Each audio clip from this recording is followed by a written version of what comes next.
Mesdames et messieurs, voilà qui fait désordre dans une démocratie moderne comme l'Allemagne.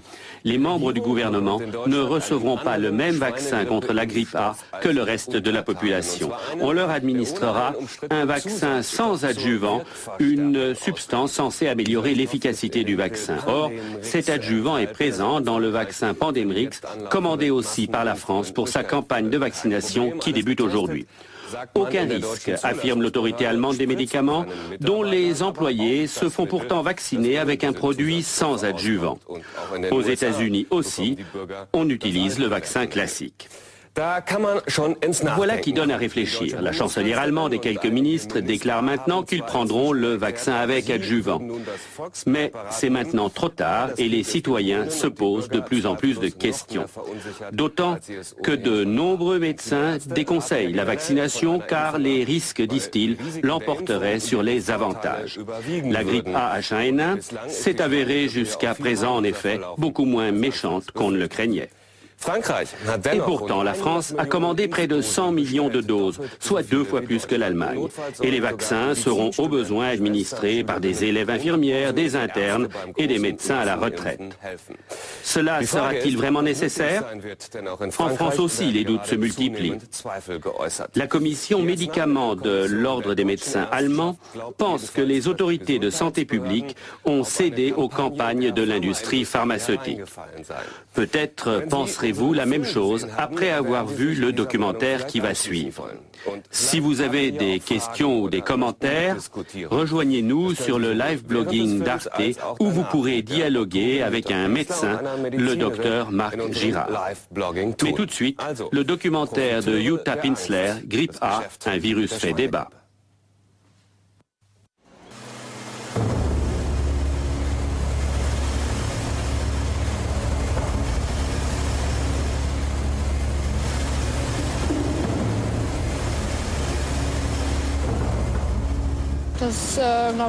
C'est de l'alarmisme.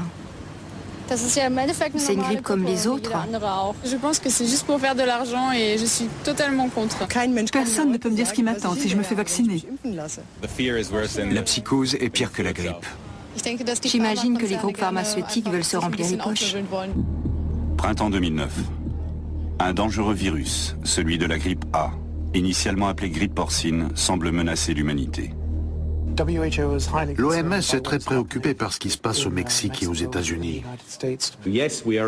Oui, nous avons affaire à un nouveau virus de grippe humaine qui présente un assez gros risque. Ce virus est contagieux et se transmet facilement d'une personne à l'autre. Avril 2009. Les premiers cas d'une grippe nouvelle sont signalés au Mexique. Cette annonce plonge le pays dans la panique. Les médias du monde entier ne parlent plus que de ce virus extrêmement contagieux, le H1N1. L'Organisation mondiale de la santé expédie des containers de médicaments pour les premiers soins. Le virus semble faire des victimes chaque jour. Je pense que les chiffres enregistrés au Mexique sont déjà faussés à la base. Car dans ce pays, la qualité des soins laisse à désirer. Pour moi, il était plus que précipité de monter ces chiffres en épingle pour justifier un plan de pandémie. Oui, il y a eu des erreurs qui ont été faites au mois de juillet lorsque on a continué à hospitaliser des cas qui étaient des cas bénins en plus grand nombre. Et donc on a eu essentiellement, on a appliqué d'une façon rigide le plan comme s'il s'agissait de la grippe aviaire, du H5N1 avec des taux de létalité, de mortalité beaucoup plus importants. On ne sait toujours pas précisément aujourd'hui combien de personnes meurent effectivement du nouveau virus H1N1. Au cours des premières semaines, le gouvernement mexicain annonce 159 décès. Mais très vite, le ministre de la Santé revoit ce chiffre nettement à la baisse. Selon lui, le virus n'aurait fait que 26 morts. L'OMS continue d'enregistrer tous les décès dans le monde. Mais ces chiffres ne sont que des estimations, car tous les pays ne font pas de prélèvement systématique à chaque soupçon. Et un autre facteur les rend suspects. La première question à se poser, c'est à quelle fréquence ils ont cherché ce virus et si c'est la même que l'an passé. S'ils ne l'ont pas cherché du tout en 2008 et qu'ils affirment avoir un grand nombre de cas en 2009, on ne peut pas comparer. Il se peut très bien que ce chiffre soit exactement le même que d'habitude. Si on avait cherché plus tôt, on aurait pu trouver un virus du cheval, du vison, du sanglier, du canard, car on constate régulièrement que certaines séquences se retrouvent aussi chez les animaux. Et on lui aurait trouvé un joli nom, comme la grippe porcine aujourd'hui. Mais ça n'aurait rien changé à son caractère ou à sa dangerosité. Pour nombre d'esprits critiques, cette grippe est bénigne. Mais pour les experts de l'OMS, le virus est très dangereux. Nous devons prendre les pandémies de grippe au sérieux, car elles peuvent rapidement s'étendre à tous les pays du monde. Toutes les mesures prises pour empêcher la propagation du virus échouent. Fin avril, des médecins déclarent les premiers cas en Europe. Le 11 juin, l'OMS passe au niveau maximum d'alerte.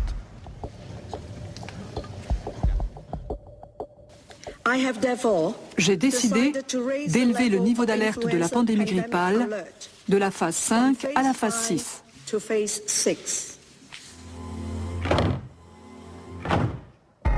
Le niveau 6 engage les États membres de l'OMS à mettre leurs plans nationaux de lutte contre la pandémie en œuvre et à commander vaccins et médicaments.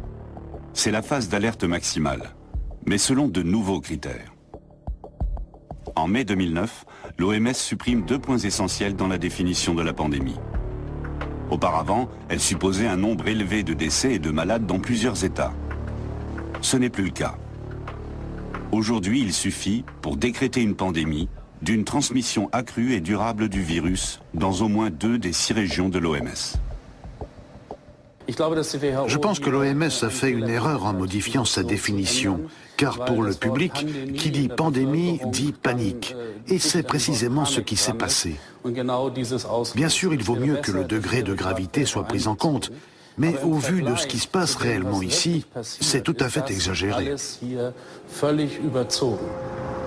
Genève, siège de l'Organisation mondiale de la santé. Créée en 1948, l'OMS compte 193 États membres.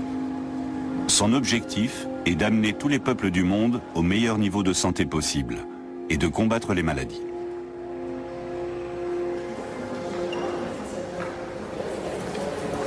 Dominique Legros est le coordinateur de la cellule de crise de l'OMS.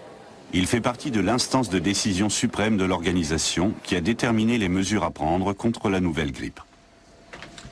Donc ici, nous sommes dans les salles de la cellule de crise de l'OMS à Genève, avec une salle ici en haut et la grande salle qui nous sert, qui est activée à chaque fois qu'on a une crise, en particulier une épidémie ou, dans le cas présent, la pandémie de grippe. L'épidémiologiste français travaille depuis 5 ans au service de l'OMS. Les crises sont son quotidien. Pour lui, la déclaration de pandémie est plutôt une procédure administrative, clairement définie et nécessaire. La décision de passer d'un niveau 4 à 5 et puis à 6 était basée sur des critères techniques qui avaient été prédéfinis à l'avance, et en particulier des critères d'expansion géographique. Désormais, le nombre de décès ou de cas graves dans le monde n'est plus un critère pour définir une pandémie. Pourtant, les mesures prises par la plupart des États après le déclenchement de l'alerte s'appuient surtout sur ces données. Les raisons de cette redéfinition fondamentale restent confuses. Écoutez, ça n'a pas été choisi comme ça. Peut-être que pour la prochaine pandémie, on y réfléchira à 2 fois. Maintenant, en termes techniques épidémiologiques, une pandémie, c'est ça.